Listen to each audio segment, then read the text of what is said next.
Hello and welcome to another version of Aging While Black Live, a dynamic monthly conversation where we explore the intersections of aging, race, and systemic change. Each month, we connect with thought leaders, change makers, and people at the center of aging in America to discuss the opportunities in reimagining aging for Black communities. We invite you and thank you for joining us as we elevate critical conversations, amplify strategies, and work collectively to build a future where Black elders thrive. Before we get started, I'd like to recognize our supporters, AARP, Gilead Sciences, and the Archstone Foundation for their generous sponsorship of the Aging While Black experience at this year's On Aging Conference. Their support will enable us to highlight the unique perspectives and experiences of Black elders through over 15 hours of tailored content, from the Black Aging Summit to the family reunion and presentations by practitioners from across the country, all made possible by their generosity. And so thank you. Today we are honored and I am excited to have Ryann Hill join us. Ryann is a seasoned government affairs professional and the founder and CEO of Indigo Hill Strategies, a boutique government affairs, public policy, and lobbying firm.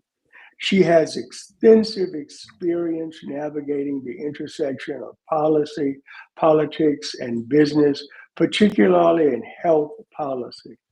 Ryann's firm focuses on using public policy to improve the lives of underserved and vulnerable populations. In this conversation, we'll explore how the current policy landscape impacts the lives of Black elders, the power of advocacy to drive equitable change, and where communities can find strength and influence amid shifting political tides. So let's dive in. Welcome to awB Live, Ryann Hill. Thank you. I'm so grateful to be here. I really appreciate the opportunity. Anytime I get to engage with you, your team, and the great folks at awB, it's always a joy. Well, and you are certainly a part of that family and have contributed to the evolution of the work. And so thank you for making time for this conversation. And so we start each month, Ryann, by asking our guests, how would you introduce yourself to our community in 25 words or less? Well, I could talk about this for hours, as you know. So 25 words or less is a struggle, but I'm up for the task. So I'm Ryann Hill. I'm a strategist and an advocate and a founder dedicated to advancing equity in aging, healthcare, and disability policy through strategic, community rooted, and systems focused work. I think I hit about 25 there. What's the word or two amongst family? But Yes. thank you for that. There was so much there that is important, which captures the essence of your work, but I also think your heart and how you show up in the work you do. So Ryan, how would you describe your journey to where you are now? So my Thank you for the question. My journey has been one that is deeply personal and purpose driven, right? Shaped by my family, my faith, and my community. I'm from the west side of Chicago, and grew up with my grandmother in the home. My grandmother was a fierce advocate for our community, and I really take that spirit with me in everything that I do. Her foundational knowledge of politics and policy and the role that our community played in really, helping to craft a world that that we can thrive in is something that I take my personal charge. I've moved in my career from grassroots advocacy to national policy. I've worked on Capitol Hill. I worked in the Obama administration, and also in the private sector doing government relations. And so I've always tried to center justice, equity, and importantly, our voices and Black voices specifically. Every step in my journey has really reinforced that our lived experiences aren't just side stories, right? They aren't just side episodes. We aren't side characters, but they're central to shaping the systems that we are forced to participate in a way that can help them truly serve us. Yeah, thank you. Thank you so much for that. Uh, so what does, and thank you especially for the mention of the spirit of your grandmother. I think so many of us who show up in these spaces actually carry with us the spirits of our ancestors, Mhm. and our Absolutely. elders in so many ways. And this work gives us an opportunity to acknowledge that. So what does the concept of aging while Black bring to mind for you? The concept brings to mind two things. One is a spirit of resilience and also a spirit of resistance and joy. I think that those items together sort of create this universe in which our voices are important. Making sure that we can live the lives and age in the way that we deserve to be able to age. It's really this quiet dignity, I think, of our elders who have and ancestors who've endured so much, right, dealing with the structural inequities that still persist to this day. And I think we're on the precipice of them likely worsening, which I know we'll talk about in a moment. Um, Aging while Black really reminds me of that longevity should come with joy, right? And not just survival. And that justice has to follow us across the entire lifespan. I think about the joy in our culture and the joy in our community and making sure that everything that we have to interact with includes us and not just includes us, but centers us. So when you said the words, Ryan, and just the juxtaposition of resistance and joy, Hmm. the proximity of those and the realities, uh, that it's both and. Yeah, It is it's both. this determined resistance and strategic pushback that has had to define uh, our very existence in Yeah. America, but also in the midst of all of that, being able to find these critical moments and drivers of joy Hmm. in our lives. Uh, as you know, I'm finishing up a book, and I write Yes. about my great grandparents, and I have a picture of them here in my Mm. office at home. And one of the things that I talk about was their determined spirits and all that they encountered, but yet there was this joy that they just brought to people and Mm. family Hmm. and community. And so thank you for putting those two in Yeah. proximity. So you will be leading a day on Capitol Hill with the American Society on Aging, Hmm. and you've talked about your important work in national policy and being on Capitol Hill in your own personal journey, professional journey. From your vantage point, what does the current political climate reveal about how aging, particularly Black aging, is being prioritized or ignored in national conversations? I think one thing that those of us who are in the aging space understand very clearly is that aging has always been siloed in national conversations, and the work that we do every day is to try our best to dismantle those silos and bring aging back into the conversation. I will also add that Black aging is often invisible within those silos that the general conversation about aging takes place. I think that there's this sort of growing understanding or awareness around equity, but policy discussions rarely center the lived experience of Black elders. I think that there has been an intentional effort to sort of ignore those experiences. I think that that intentional effort has led to what we have now, where Black elders and the Black experience, especially with aging, is just not a part of the conversation at all.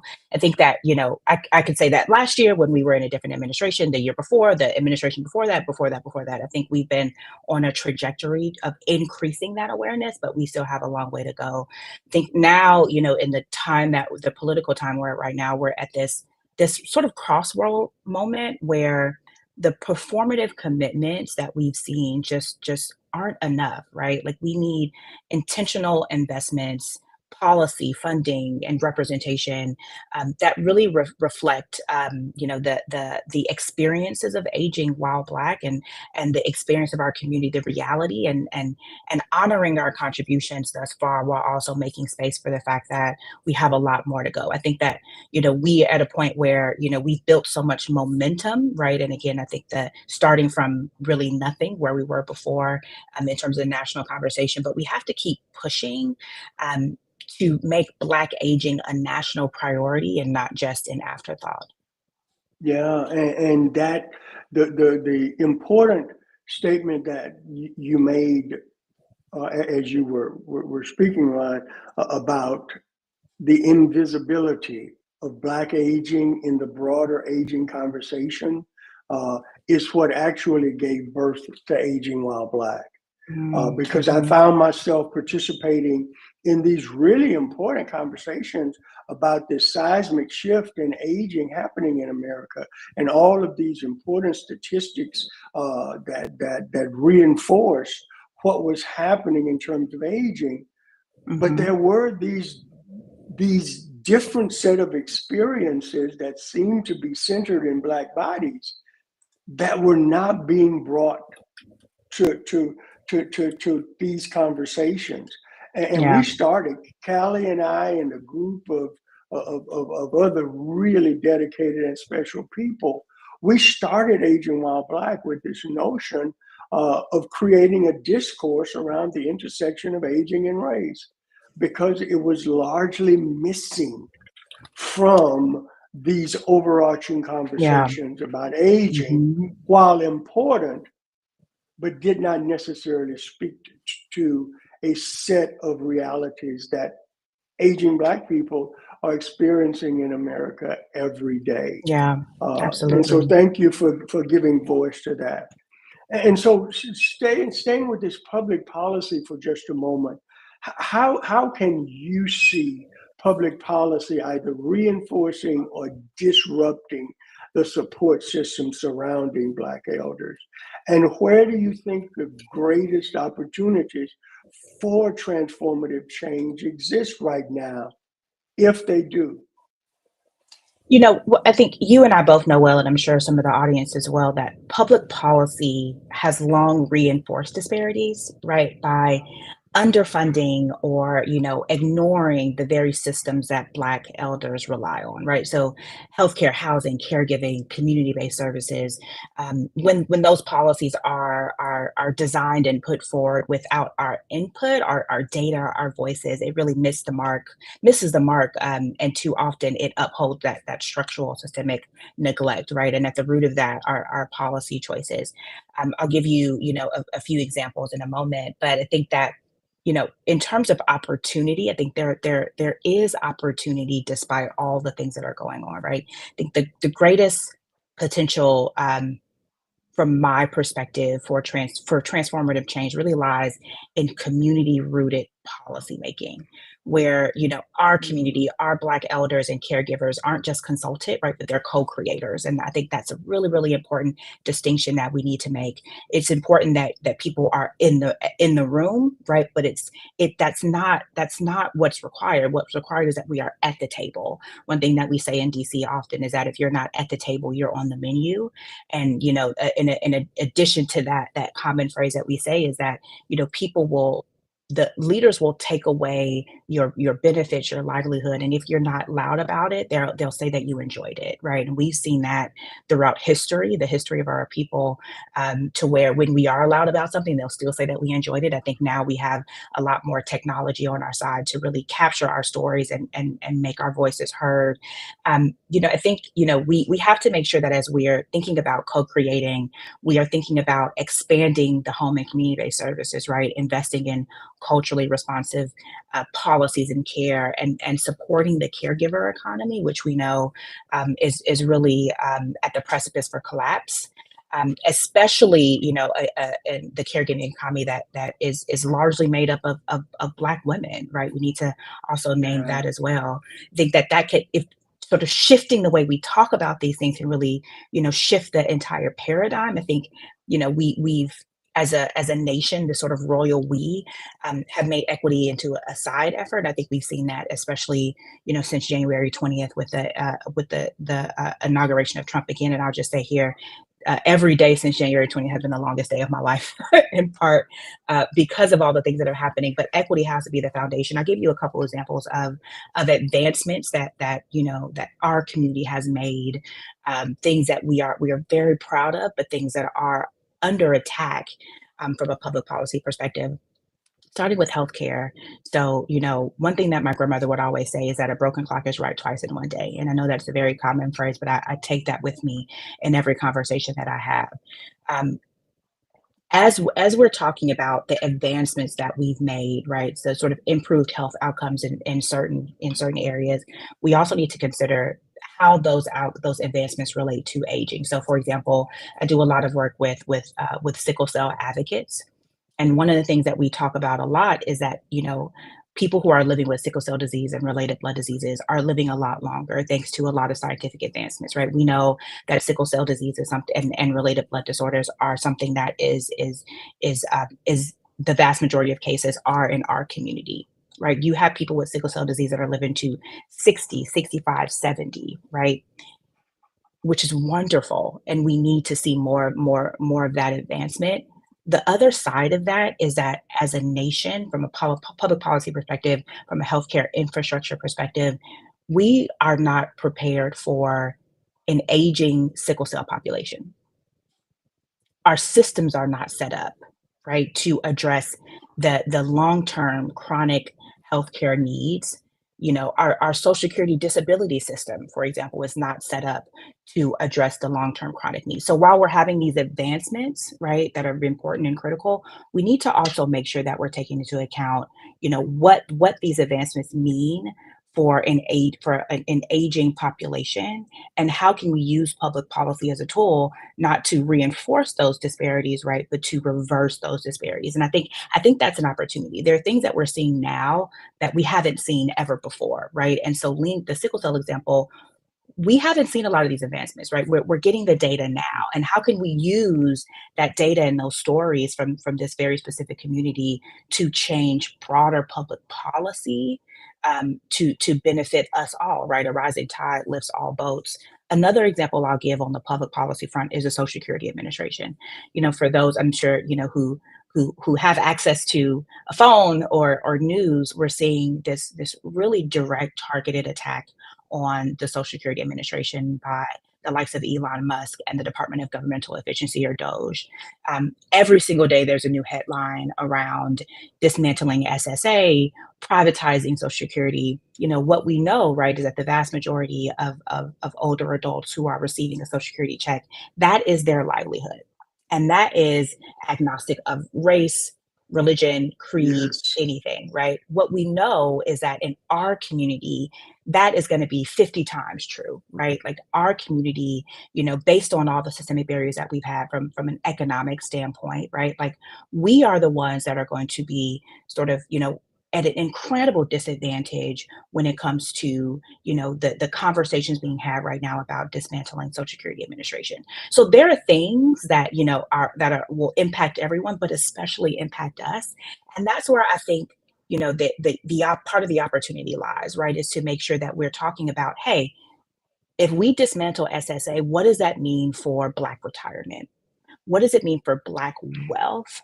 the lack thereof and the little that we do have for generations to come, but also the folks in our community that are on Social Security and income right now. So I give those. There are many more examples, right, as to how public policy can, reinforce or disrupt the systems that Black elders rely on. But a lot of these things are happening right now, and so the opportunity is sharing our stories and making sure that our community is read in on what the impact of these things will be, because you have the national conversation of the impact, but as we know, our impact, the impact of our community, is always going to be a lot worse. And so, Ryan, I thank you for just the richness and the dense content in your response. I'd like to just name a couple of things that you referenced. One, this whole notion of these responses being community driven, being Mhm. co-created by people in communities, obviously resonates with the whole concept behind the movement of Aging While Black, which is about community driven and the agency of Black elders to give voice to the world that they want to live in, and so that certainly resonates and just connects with this effort and my hopes and aspirations. But also earlier on in our conversation, you mentioned naming uh, Black women and their relationship in the care economy.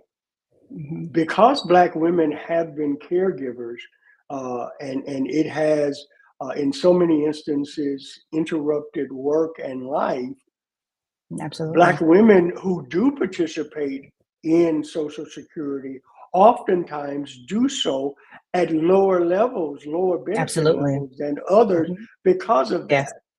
And you talked about, uh, the number of Black people, Black elders who rely upon Social Security, centering that on Black women. There is some painful number, above Yeah. 50%, Yeah. 58% of Black women, I believe, over the age of 65, that Social Security is 90% or above of their income.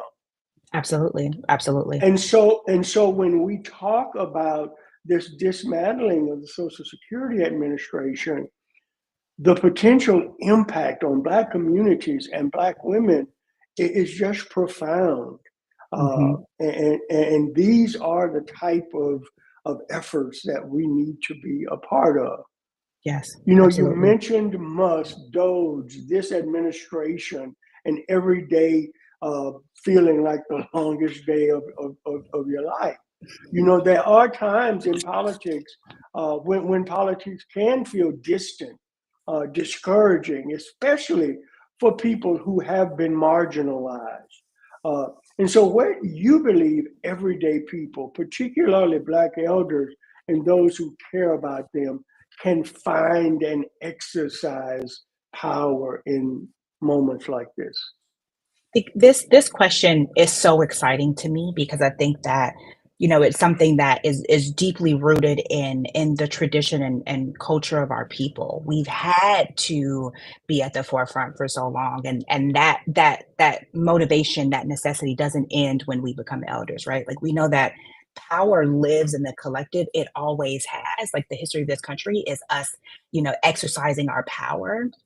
And even, at a time where politics can feel distant and chaotic and crazy, I think that, you know, the generational wisdom of Black elders, the organizing skills of Black elders, and the deeply rooted networks that have shaped every major movement in this country, are something that we need to hold on very tightly to. Power shows up, as you know, in church basements, in family group text, and senior centers, storytelling circles, right? At bingo, at walks. The power shows up in all these places, and I think that we as a community, we typically talk about exercising our power by voting. Yes, very true. But it's also by testifying at city council meetings, right? It's about mentoring younger advocates, serving on advisory boards. I think holding systems accountable in the way that we talked about earlier.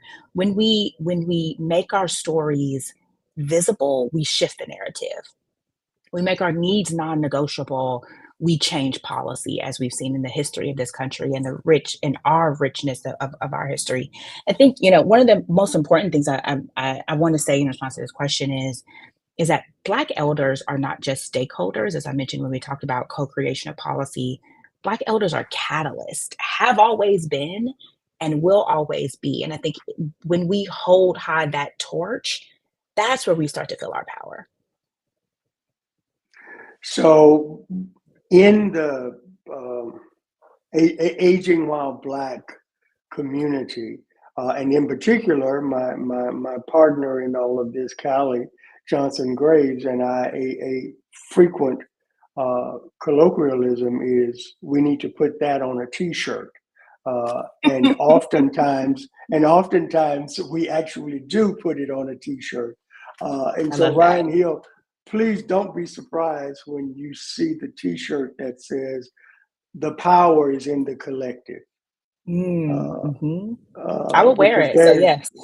yeah, there's just such richness in that, and recognizing the contributions and the potential contributions of Yeah. Black elders is so important in this moment.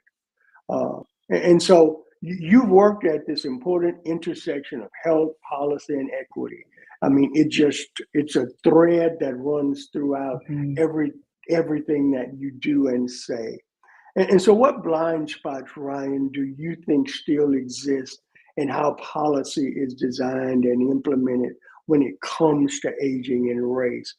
And how can we start correcting that? This is something that I think about often in the work that I do at Indigo Hill Strategies and the clients that I'm fortunate enough to serve. I think one of the biggest blind spots is this assumption that aging policy is race neutral. It's not. And it never has been, right? Like, what as we've been talking about today, policies often ignore the cumulative impact of racism across the life course, right? And the impact that it has on health outcomes, on mindset, on community building, right? Like, on economic stability, on caregiving burden, access to services. I think we also, and again, this is the royal we, often underestimate how the policy silos, right? Like separating health from housing or caregiving from the workforce, they miss that how interconnected the realities of Black aging are. Huge blind spot. I think to correct this, I think we need to embed equity impact assessments in policymaking, right? We need to disaggregate data by race and age so that we are having a clearer picture of what's going on. And I think, you know, probably most important, we need to fund Black-led organizations that are doing aging work. That is the start of the community, right? I think we need to center the lived experiences of Black elders, not as an afterthought, but as a starting point. I think that all of those things combined, that's how we get policies that actually work and close those gaps and shed light on those blind spots so that they're no longer blind spots. So Ryan, you have absolutely no idea how affirming, encouraging, Mm, and uplifting to my spirit this conversation has been. As you have just with great elegance and deep passion and amazing clarity touched on so many points that are at the very mm, heart of aging while Black. I mentioned earlier in the conversation that I'm wrapping up the writing of the book, Aging While Black, a radical reimagining of aging and race in America. One of the things that I had to do just recently as a part of that mhm, process was to identify 10 top takeaways from the book in preparing mhm, mhm. for engagements. The number one takeaway from the book is that aging in America is not a race neutral experience. Oh, wow. And, Wow. and so I when just you got said, chills. Wow. yeah, yeah, I got them first when you said Yes. those words, because literally that is the number one, that was the first Wow. takeaway from the book, that that aging in America is not a race neutral experience. And so very often, so many people want to treat it as if it is, even many Mm, who are well intentioned. And so thank you again for giving voice to that. And so as we prepare to wrap up this time that I am so grateful for, Ryann, if you could issue a call to action to yeah. our audience, our community, whoever will see this, whether they're advocates, caregivers, Mm, policymakers, or just deeply concerned yeah. citizens, what would you ask of them in this moment?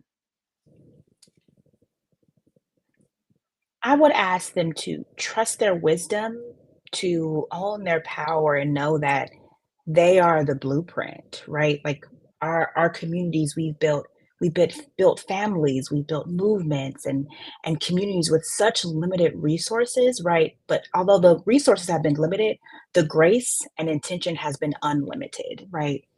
Leaning on that juxtaposition. I think now is a time to make sure that these systems that we see that are legacy systems or emerging systems reflect that same care and attention that we as a community have leaned on for our entire existence. You know, keep telling your stories. Keep showing up in rooms that aren't built for you, right? And demanding that policy center our realities and not just our resilience. Our resilience is beautiful, but it's just a part of the story, right? We don't want to be, sort of siloed into, oh, they can handle anything, right? Which is the common conversation people say about resilience. But we need to make sure that the policies respect more than just that about us. I think whether folks are advocates, they're watchers, they're associates of the movement, they're caregivers, policymakers, you mentioned concerned community members. I think that the biggest thing to remember is that this movement needs you, and not just for guidance, but for direction. We need to make sure that Black aging is visible, is valued, and is vigorously protected. Long call to action, but that's it. Yeah. So this to this whole part of our reality, not just our resilience.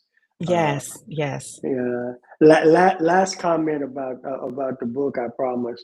One of my edits, as I am in revisions, is that I have removed the word resilience from the entire book Mm, wow. because Yeah. I think that people oftentimes over rely or Mhm. feel comfortable Absolutely. in doing things because we have demonstrated such resilience. And so 1000%. I've found a bunch of synonyms like fortitude and determined Yes. spirits and other things, uh, but Yes. but no resilience. Uh, Yes. Fully I agree. We talked, are more than just resilience. Mhm. I, I talked. One of my very first interviews was with the then dean of the Howard University School of Social Work, Dr. Sandra Chu, Mm. and she said to me that I don't do resilience, I do thriving, uh, Oh, and wow. I yeah, love that. yeah, I yeah, love and it that. just Yeah. and I I I thanked her think I for think that should be on the shirt too. that. I agree with you. I love Callie, that. I'm sure we'll make note of that.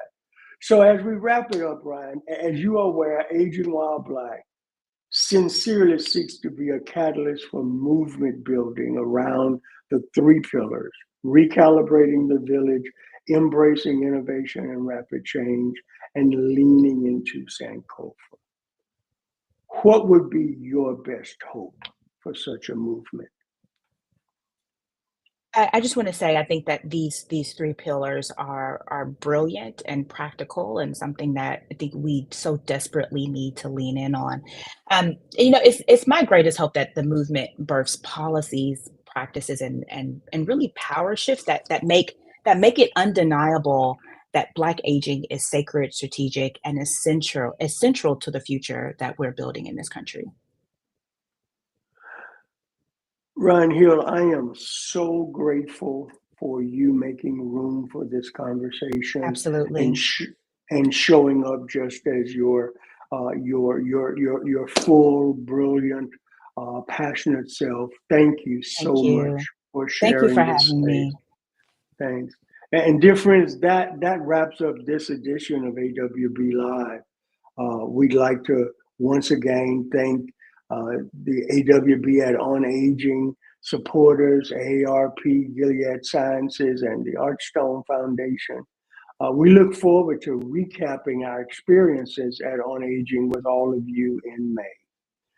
And so thank you for joining us in this important conversation on reimagining aging for Black communities. The work doesn't stop here.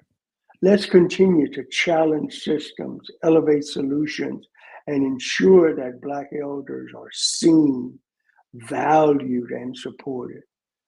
Be certain to subscribe, share, and find this conversation and more on the Aging While Black YouTube channel. Connect with us at agingwhileblack.co. Stay engaged and be a part of the movement. Until next time, take care and keep the conversation going. Thank you.